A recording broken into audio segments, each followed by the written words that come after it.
कुछ किताबें सिर्फ पढ़ने के लिए नहीं होती, वो लिखी जाती हैं ताकि लोग उनसे दूर रहें। ये कहानी है एक 3.5 साल की लड़की की जिसे अपनी माँ की मौत के बाद एक पुरानी हवेली विरासत में मिली। वो हवेली पहाड़ों के बीच एक जंगल के अंदर छुपी हुई थी। चारों तरफ सन्नाटा था, हवा भी रुक सी गई थी, जैसे सांस लेने से भी कुछ टूट जाएगा। उसने कभी सोचा भी नहीं था कि माँ के जाने के बाद एक ऐसी जगह उससे मिलेगी जो इतनी जिंदा और साथ ही इतनी खाली लगे।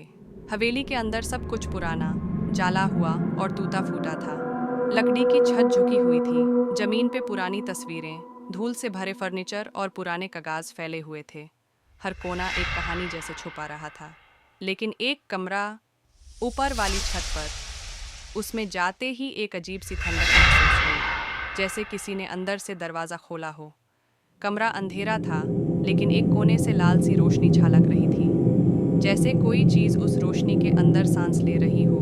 तभी एक पुरानी अलमारी के दरवाजे खुद ब खुद खुल गए, धीरे से, किसी पुरानी सांस जैसे। और उसके अंदर थी एक लाल रंग की पुरानी किताब। किताब पर कोई नाम नहीं था, सिर्फ एक जाला हुआ लेदर कवर और एक हल्की चमक, जैसे अंदर कोई जलता हुआ राज दबा हो। किताब धीरे से उठी, उसके आसपास लाल चमकदार रोशनी घूमने लगी। फिर अचानक वो किताब जोर से बांड हो गई और उसके कवर पर एक लाल पेंटाग्राम जैसा निशान चमकने लगा। वो निशान धीरे धीरे अंदर धंस गया। हवेली के अंदर एक और गहरी ठंडक फैल गई। उसने डर के मारे किताब से नजर हटा ली, लेकिन एक आवाज़ उसके कान में गूंजी, जैसे किसी ने उससे बुलाया हो। तभी उसका लॉकेट चमक उठा, वही लॉकेट जो माँ ने बचपन में दिया था। लॉकेट में माँ की फोटो थी, मुस्कुराती हुई, लेकिन उस मुस्कुराहट में एक चेतावनी छुपी थी। उस रात बिजली चमक रही थी, बाहर तेज बारिश थी और हवेली के अंदर हर साउंड ज़्यादा डरावना लग रहा था। तभी उसने देखा, एक साया, एक शैडो खिड़की के बाहर से गुजरा। उसका गला सूख गया। उसने जल्दी से एक ड्रॉअर खोला जिसमें उसकी माँ की डायरी रखी थी। डायरी पुरानी थी, कुछ पन्ने जाले हुए, लेकिन एक पेज पर कुछ लिखा था। तभी उसका लॉकेट और तेज चमकने लगा। एक सेफ्ट नीला ग्लो उसके चारों तरफ फैल गया, जैसे कोई शक्ति उससे बचा रही थी। उस रोशनी के अंदर उसने थोड़ा होश संभाला। साया कुछ देर रुक गया।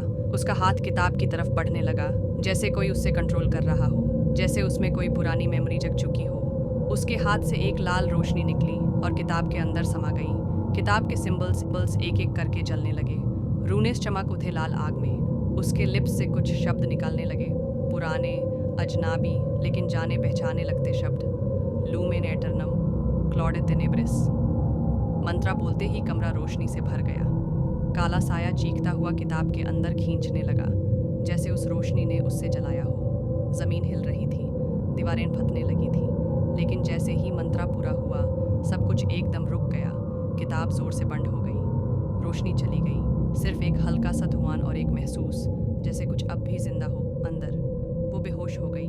सब शांत। सुबह तक सब कुछ वैसा ही पड़ा रहा। जब धूप हवेली के अंदर आई तो हर चीज़ एक बार फिर नॉर्मल लगने लगी, मगर ज़मीन पे बंद किताब अब भी पड़ी थी। उसके कवर पे अब लिखा था, sealed till the next blood line breaks. उसने किताब को देखा। इस बार वो बिल्कुल ठंडी थी, न रोशनी न आग, सिर्फ एक राज जो अंदर सो रहा था। तभी डायरी का पिछला पेज खुला।